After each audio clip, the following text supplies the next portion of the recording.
مکمل غذا ہے۔ لبن کہتے ہیں میرے نبی صلی اللہ علیہ وآلہ وسلم کو دودھ بہت پسند تھا، اور دودھ میں شفا بھی ہے، غذا بھی ہے۔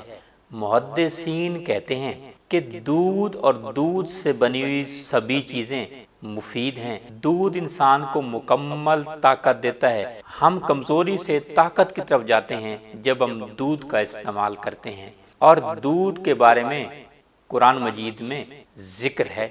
اللہ کے نبی صلی اللہ علیہ وآلہ وسلم نے دودھ پیا، اور دودھ پینے کے بعد یہ دعا بھی مانگی، اللہم بارک لنا فیہ وزدنا منہ۔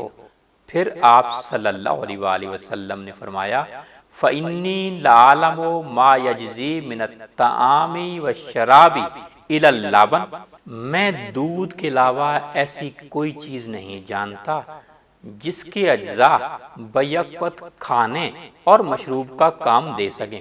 یعنی دودھ مشروب بھی ہے اور غذا بھی ہے۔ سبحان اللہ۔